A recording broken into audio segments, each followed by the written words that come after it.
You're on Democracy Now!, democracynow.org, The War and Peace Report. I'm Amy Goodman with Juan Gonzalez. Well, the State Department has announced new sanctions against Iran over allegedly supporting terrorism and the country's ballistic missile program. The move will blacklist 18 people accused of having ties to Iran's military, freezing any of their U.S. assets. The new U.S. sanctions came just after the Trump administration begrudgingly certified that Iran has complied with its obligations under the Obama-brokered nuclear agreement. According to the magazine Foreign Policy, Trump has instructed a group of his trusted White House staffers to make the potential case for withholding certification of Iran at the next 90-day review of the nuclear deal. The move was made after President Trump reportedly had a contentious meeting with Secretary of State Rex Tillerson, who recertified Iran's compliance with the nuclear deal.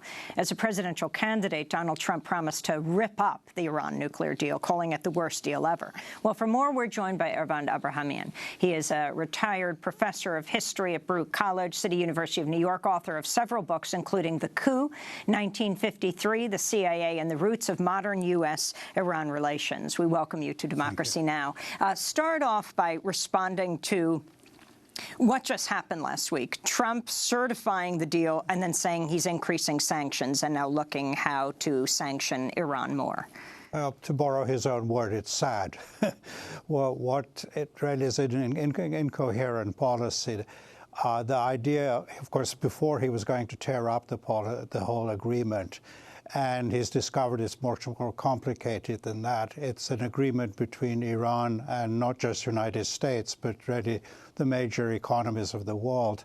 And if the U.S. wants to, say, pull out or even add sanctions, what Iran will do is just go ahead with its own policy of trying to improve relations with Europe, and it already has good relations with China and Russia. So the net result, I think, will be the loss for large revenues for United States corporations, because once Iran begins to produce a lot of income from gas, it'll sign contracts with the Europeans, the Chinese, Russians, and the U.S. corporations are going to be left out in the cold. And the significance of several members of his own administration pushing back on the president on his campaign promises around Iran? Yes, I mean, on both sides. I mean, there was hope, I guess, from the extreme right that he would really tear up the whole agreement. That's not going to work because now he's in there. He knows the agreement is actually a very good agreement for the United States as well as for Iran. But then there are others who are arguing, I think, that it would be better to have good relations, or at least normal relations, because there would be opening for U.S. businesses there.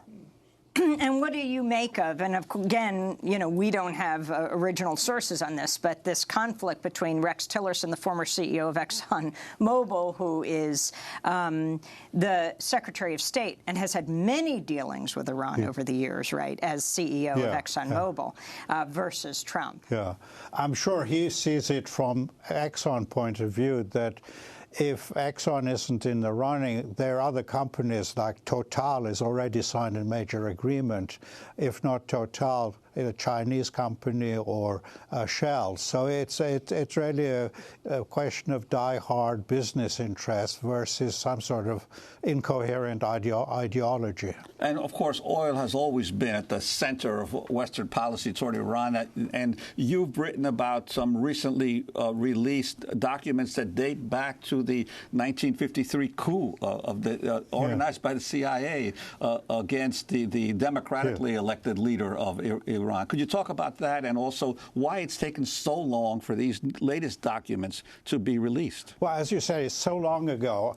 And actually, according to rules, there's a 30-year rule, so documents could be released. It's taken 3 decades up beyond that before the State Department released these. It's like pulling teeth out of someone.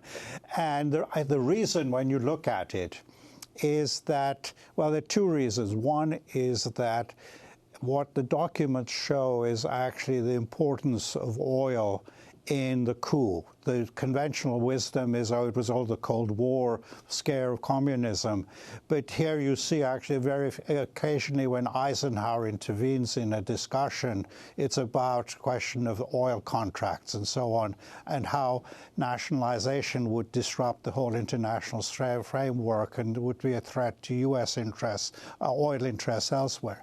But another, I think, reason they have been so reluctant to publish these documents is that it shows how involved the U.S. embassy was, the ambassador, in internal Iranian affairs. It's like looking at an imperial power in a semi-colonial situation.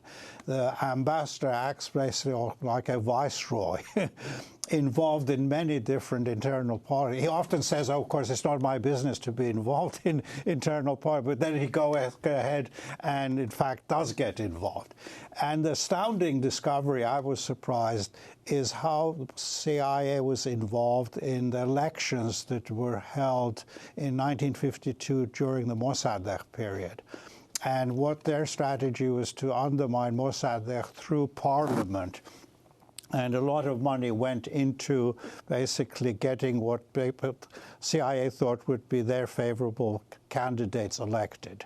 And this we didn't know before.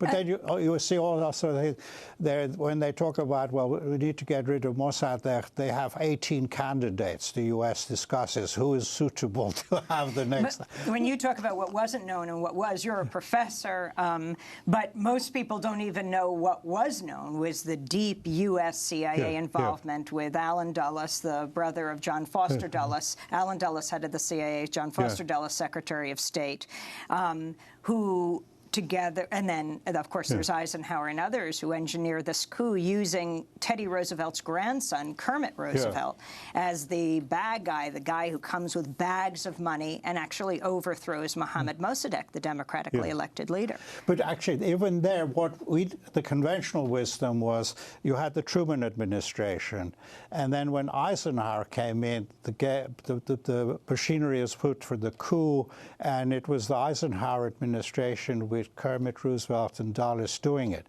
What these documents show, which is astounding, before Eisenhower, under the Truman administration, there was actually a deep state.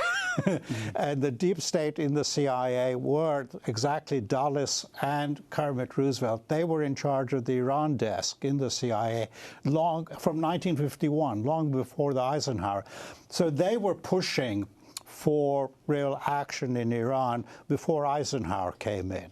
And they were working very closely with the British before the Eisenhower administration. And they tried to get Kermit Roosevelt to do the same thing the next year in 1954 in Guatemala. He refused, but they did it anyway and overthrew the democratically elected leader in Guatemala, Arbenz. So when we hear discussions today about Russia interfering with our elections, I think it's very important for people to understand U.S. history. Let me ask you a last question about the New York Times last month, naming the so-called dark prince to run Iran operations, signaling a tougher stance. The New York Times reporting Michael D'Andrea, now running the CIA's Iran operations. He oversaw the hunt for Osama bin Laden, American drone strike campaign that kills thousands of Islamist militants and hundreds of civilians. Your thoughts when you heard this and the anger of the Trump administration of revealing his name? I don't know the politics of that, really. I think, again, they're very confused about what to do with Iran. And this is a reflection of that. I'm just wondering if in the documents, we've got about 30 seconds, you came across the name of Donald Wilhelm at all, who was a CIA guy who went to Iran after the overthrow of Mossadegh, and who was actually the Mayor Bill de Blasio's uncle. Yeah, he actually ghost wrote the Shah's memoirs. Yes. It would be interesting to know something more about the family history. I don't think there would be much political discussions between this part of the family and that part. He was kind of a CIA academic. Well, we will leave it there. Yvonne Abrahamian, thanks so much for being with us, retired professor of history at Baruch College, City University of New York. I'm Amy Goodman with Juan Gonzalez. Our website is democracynow.org.